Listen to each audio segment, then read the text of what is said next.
ஸ்ரீ நாராயணகுரு கல்லூரியில் 12வது பட்டமளிப்பு விழா. கோவை காக்காசாவடியில் அமைந்துள்ள ஸ்ரீ நாராயணகுரு கல்லூரியில் 12வது பட்டமளிப்பு விழா கல்லூரி வளாகத்தில் நடைபெற்றது. ஸ்ரீ நாராயணகுரு கல்வி அறக்கட்டளையின் தலைவர் பி. சாத்துக்குட்டி தலைமை உரை வழங்கினார். செயலர் பி. ஸ்ரீஹரி, துணைத் தலைவர் சைலஜா வேணு, தலைமை செயல் அதிகாரி டி. கே. அஸ்வின் ஆகியோர் கலந்து கொண்டனர். கல்லூரி முதல்வர் டி. கல்பனா வரவேற்புரை வழங்கினார்.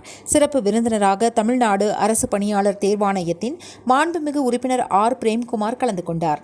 இவர் தனது உரையில் கல்வியின் முக்கியத்துவம், மாணவர்களின் குறிக்கோள், தன்னம்பிக்கை, விடாமுயற்சி ஆகியவற்றை எடுத்துக் கூறினார். மாணவர்களின் ஒழுக்கமும் நாகரிகமும் மட்டுமே சமுதாயத்தை உயர்த்தும் என்றும் விளக்கி கூறினார். உணவு, உடை, நாகரிகம், கலாச்சாரம், பண்பாடு ஆகியவற்றில் மாணவர்கள் மிக சிறந்து விளங்க வேண்டும் என்றும் உரையாற்றினார். இவரது உரையை தொடர்ந்து பல்கலைக்கழக தேர்வில் தேர்ச்சி பெற்ற தரவரிசையில் இடம்பெற்ற 62 மாணவர்களுக்கும், இளங்கலை மற்றும் முதுகலை மாணவர்களுக்கும் பட்டங்கள் வழங்கப்பட்டன. இவ்விழாவில் கலந்து கொண்டு 700 மாணவர்கள் தங்களது பட்டங்களை மகிழ்ச்சியுடன் பெற்றுச் சென்றனர்.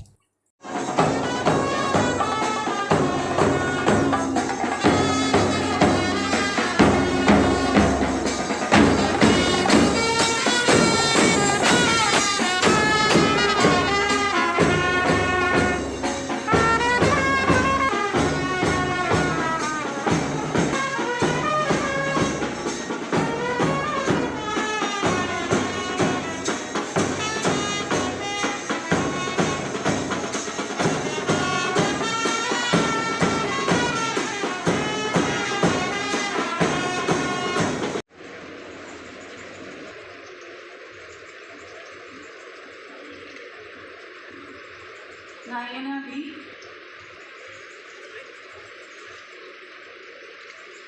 You know. Okay.